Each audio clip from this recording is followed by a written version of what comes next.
Bienvenidos a este canal llamado Pentecostalismo Máximo. Mi nombre es Eliseo, uno de los administradores del canal y de la página, y espero que tengan paz en Dios.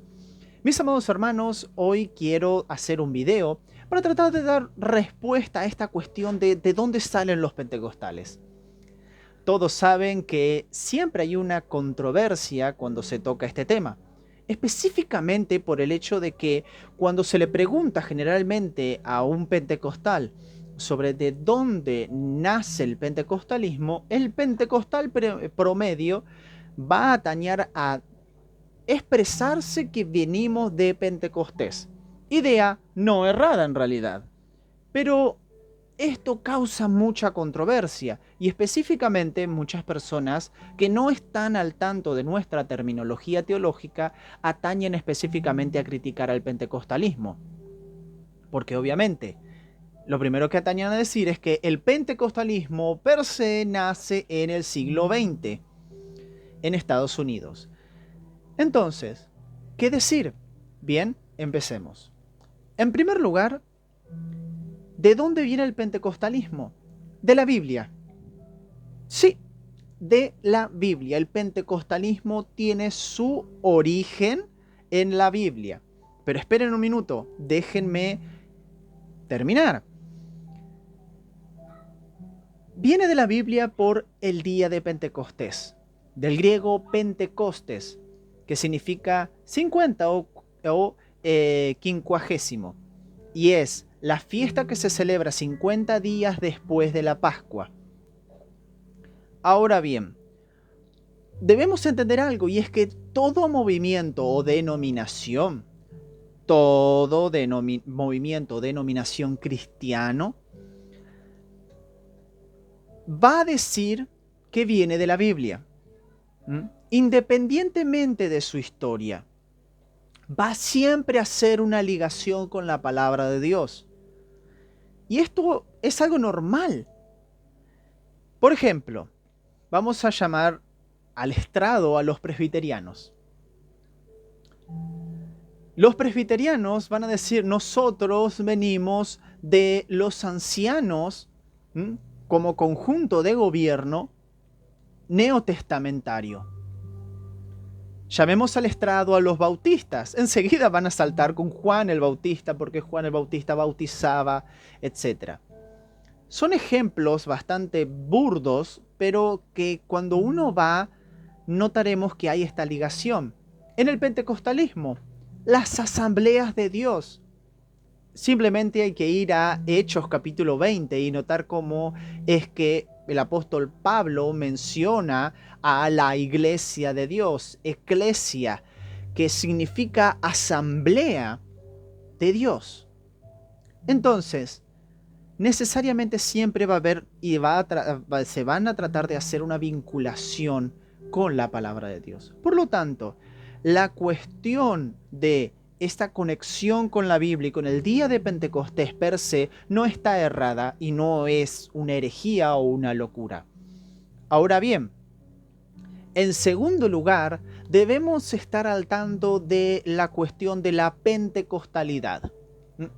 ¿Por qué? Porque al fin de cuentas, Pentecostés per se es la inauguración de la amada y santa iglesia de nuestro Señor.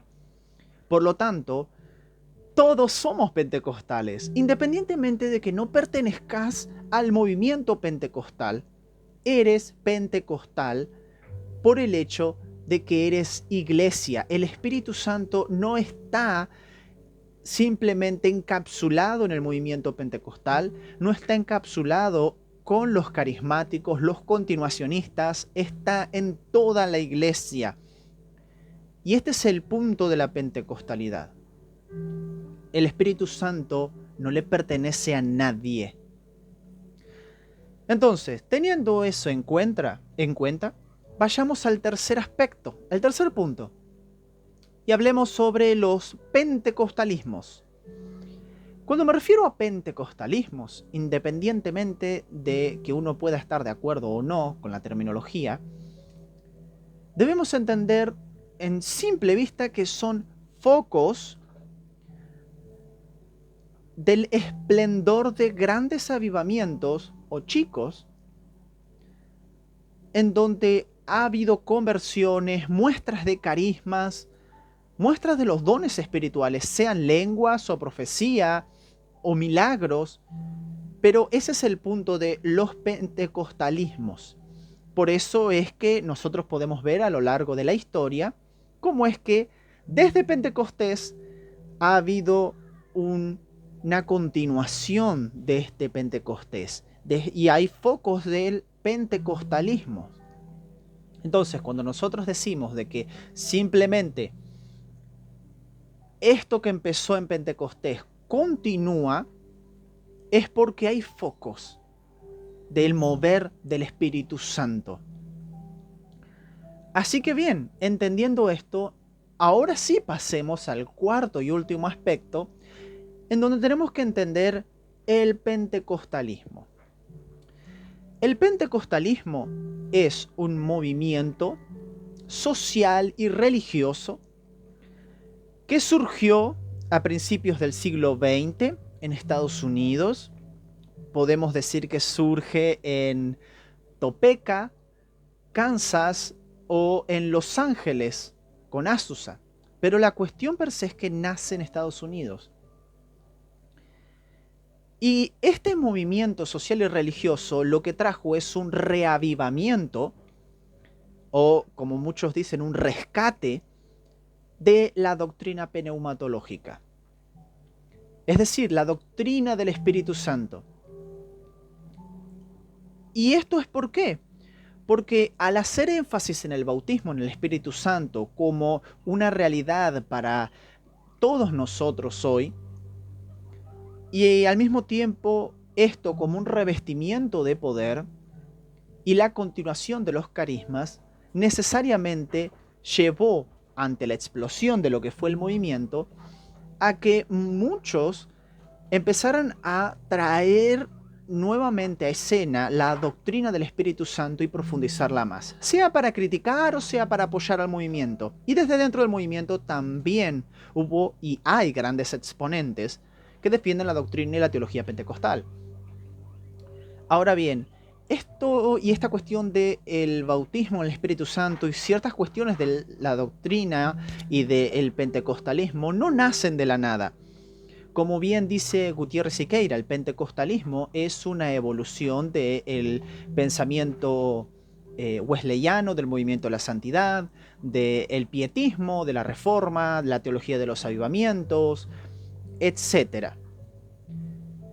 Es al mismo tiempo una reacción contra el racionalismo, el clericalismo, la jerarquización, etc. No nace el pentecostalismo como movimiento de la nada. Quien diga esto, sinceramente, no conoce nada de lo que es el pentecostalismo. Y de los tales, huye. Así que bien, el pentecostalismo trata de traer a escena nuevamente al Espíritu Santo como experiencia y como teología, pero no poniendo eco en la experiencia, desligando a la palabra de Dios, sino que enfatizan la experiencia por medio de la palabra de Dios.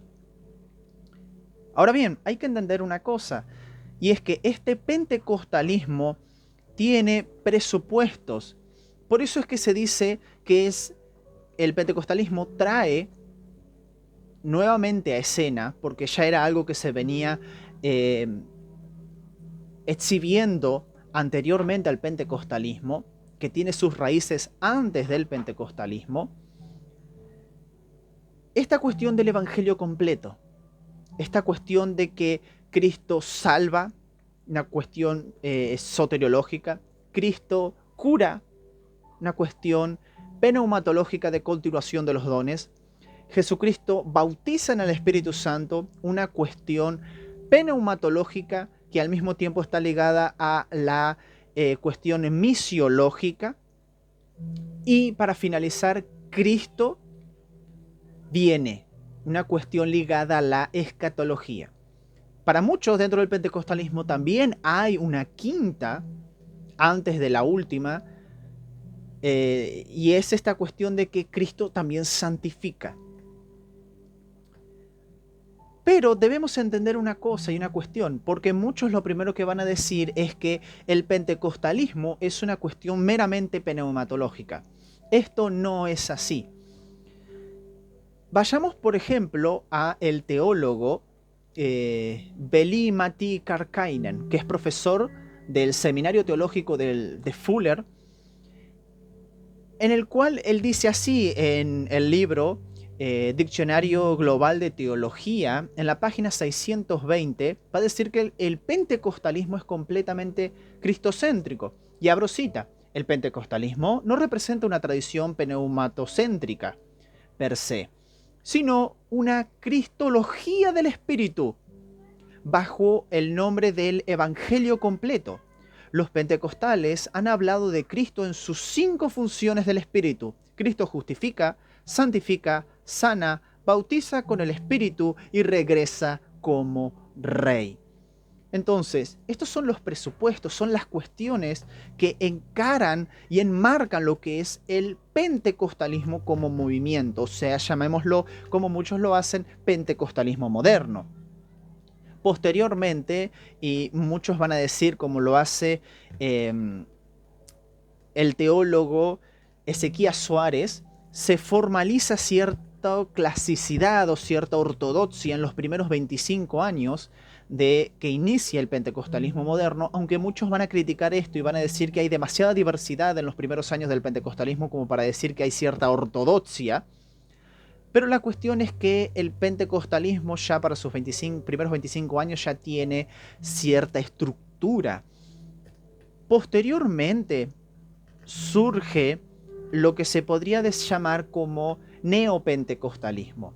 Ahora bien, el neopentecostalismo o movimiento carismático es un mover pentecostal dentro de las iglesias históricas, en donde muchas personas comenzaron a tener experiencias con el Espíritu Santo, a ser bautizadas en el Espíritu, a hablar en lenguas, etc. Y esto trajo una renovación carismática en iglesias protestantes, como posteriormente también en iglesias católicas. Ahora bien, posteriormente surgió esta cuestión de el neopentecostalismo, pero como una cuestión peyorativa.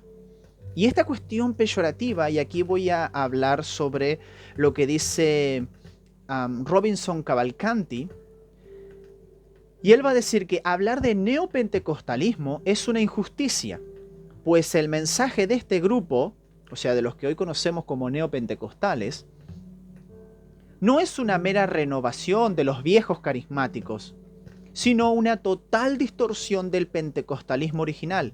Lo mejor, y esto es lo que propone Robinson, sería hablar de pseudo-pentecostalismo.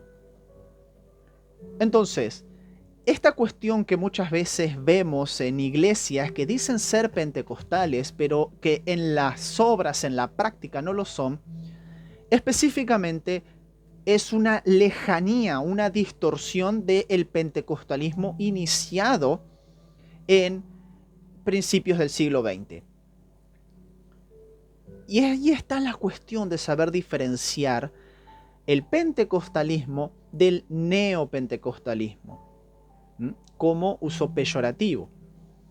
Así que, mis amados hermanos, espero que este video haya podido ayudar quizás a uno o dos a poder entender esta cuestión de la ligación con Pentecostés, la cuestión de la pentecostalidad, la cuestión de los pentecostalismos, el pentecostalismo moderno como movimiento social y religioso, y la cuestión de los carismáticos o neopentecostales y los neopentecostales como uso peyorativo o pseudopentecostales. Mis amados hermanos, espero que les haya gustado este video y nos vemos en la próxima. Recuerden que Jesús salva, cura, bautiza con su Espíritu Santo y está pronto por regresar. Si te gustó el video, no te olvides de dejar tu like, comentar si quieres algún video hablando o reaccionando o algo por el estilo. Y no te olvides de compartirlo, nos ayudarías muchísimo a poder propagar la teología, la fe, la experiencia pentecostal. Dios los bendiga.